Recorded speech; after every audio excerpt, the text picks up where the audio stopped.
Lo siguiente es la narración de un documento recuperado de las profundidades de la fosa de las Marianas. Me gustaría empezar por el principio, pero en realidad no estoy seguro de cuándo el mundo empezó a terminar. Puede que fuese años antes de los toques finales, o puede que ocurriese todo en un instante. Todo era adusto, con el aire caliente, los mares fríos, poco gas y demasiada gente. Lo que la mayoría recordamos distintivamente es el hundimiento del Carpe Diem. Fue entonces, al menos eso creo, cuando una gran parte de la población empezó a pensar que las cosas estaban peor de lo que parecían. El Carpe Diem era un gran crucero, uno de esos que hace tours alrededor de islas. Un día las noticias empezaron a armar revuelo acerca de cómo se había hundido repentinamente cuando intentaba atracar en puerto. Lo más extraño fue que no hubo un vídeo del hecho durante mucho. Algunas fotos del crucero todavía flotando perfectamente, pero ninguna del momento en sí. Entonces, de alguna forma, una cinta apareció y las noticias la empezaron a reproducir. El barco navegaba tranquilamente, fuerte y rápido, con pequeños barquitos a su alrededor. Parecía el sueño de cualquier ricachón vacacionero y de repente se paró. Y lo digo con la mayor literalidad.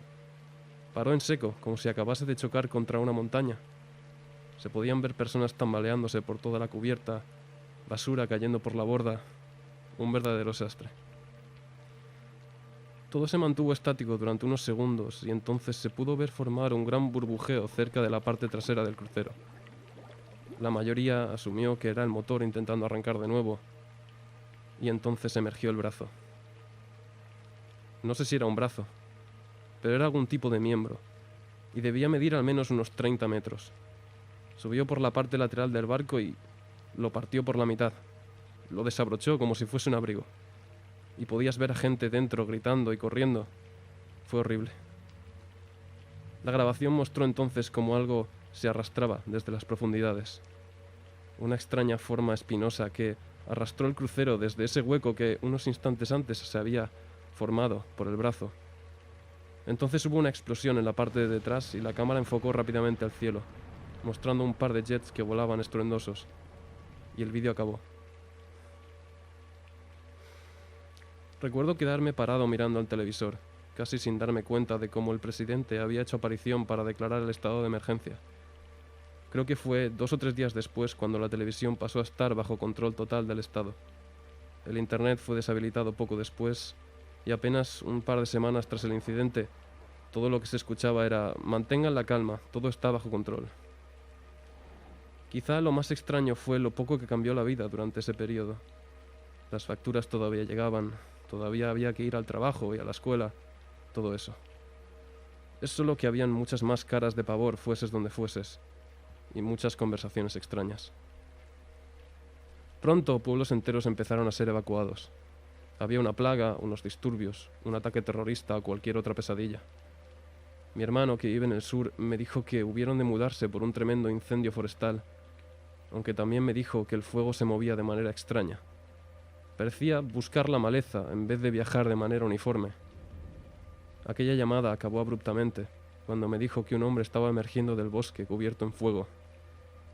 No he podido contactarlo desde entonces. Las cosas fueron a peor, poco a poco. La gente había de mudarse constantemente y no había una buena manera de comunicarse con el resto del mundo. Esto hacía difícil saber cómo de mal estaba todo en realidad, pero el boca a boca era poderoso y las cosas que se decían terroríficas. Verdaderas locuras, en serio. Gente desprovista de conciencia en el norte, delirios asesinos masivos en el este, un lugar cerca del mar donde la tierra había cobrado vida y estaba tragándose personas, un culto que hablaba de la segunda venida y que sacrificaba gente. Me fui alejando más y más de la sociedad, solo para poder descansar mi mente en paz. En retrospectiva, seguramente eso fue lo que me salvó la vida. Finalmente, un día desperté con las ventanas manchadas de sangre. Desde mi habitación se podía escuchar el mundo exterior. Gritos, ruidos metálicos, tiros. También se podía sentir el olor de cables quemados. Me escondí. No me avergüenza admitirlo. Abandoné a mis hombres y los dejé pudrirse ellos solos. Solo salí de mi casa una semana después, cuando el barullo ya había cesado hace días. No tenía gas ni electricidad, pero lo que forzó finalmente a que saliese fue el hambre. Cuando por fin me asomé, todo aquello que quedaba al oeste había desaparecido. Ahora había un tremendo acantilado que empezaba apenas 15 metros al oeste de mi casa, y no se alcanza a ver el fondo. Tampoco puedo ver nada al otro lado del barranco, así que, hasta donde yo sé, esa parte del mundo ha desaparecido. El suburbio en el que yo vivía parece una zona de guerra, con sangre y cosas destrozadas aquí y allá.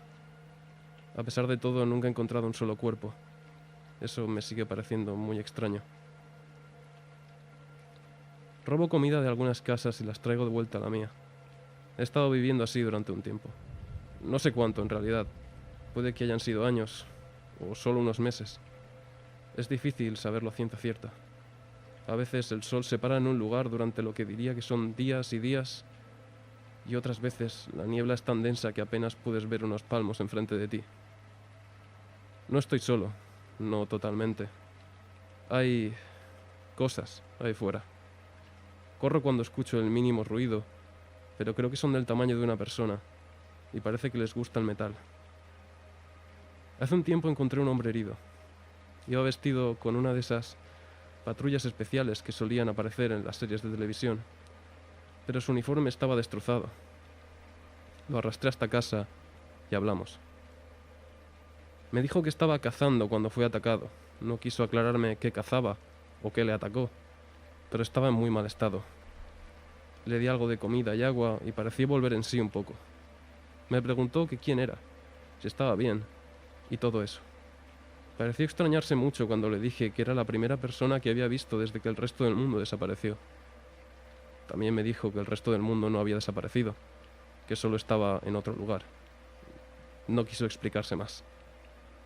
Atendí sus heridas también como pude y le pregunté quién era una y otra vez, pero no parecía haber manera de hacerlo hablar.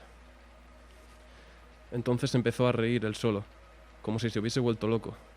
Me dijo que qué más daba, que sus órdenes seguramente ya eran irrelevantes. Entonces por fin habló. Me contó que trabajaba para una organización que intentaba proteger a las personas de la amenaza de cosas extrañas. Le dije que había estado haciendo un trabajo genial últimamente, y rió. Me confesó entonces que había ocurrido algo, y muchas de esas cosas extrañas habían escapado del control de la organización al mismo tiempo. Lo llamó un escenario de invernadero muerto GH0. Le pregunté qué significaba aquello exactamente. Aparentemente, esa situación implicaba que toda la vida en la Tierra estaría muerta en poco tiempo. Hube de tomarme un momento para digerir aquello. Se empezó a poner las botas y le pregunté qué iba a pasar ahora. Me dijo que habrían de reiniciar todo, que tenían la tecnología para ello, que solo era una cuestión de poner el tiempo y el esfuerzo. Dijo que podrían incluso reconstruir los recuerdos de la gente. Se siguió vistiendo y yo lo observé, todavía en estado de shock. Le dije que estaba loco, que no podrían simplemente esconder todo esto debajo de la alfombra y pretender que el mundo lo olvidara. Paró, me miró y con una sonrisa me dijo, ¿por qué no? No es la primera vez que lo hacemos. Quizá aquel hombre estaba loco, pero no me lo pareció. Empezó a llover poco después de que se marchara, y no ha parado en lo que diría que ha sido alrededor de un mes. El agua ha llenado el vacío hacia el oeste, y ahora el barranco es un océano. Pero no deja de llover. Y el agua me llega a día de hoy a los talones. Temo que aquel reinicio del que hablaba ese hombre ya haya empezado, así que escribo esto con la esperanza de que alguien lo encuentre algún día. Si de verdad encontráis esto, seguid buscando. Estoy seguro de que hay otros como yo. No dejéis que nos escondan. No dejéis al mundo morir en vano. Recordadnos.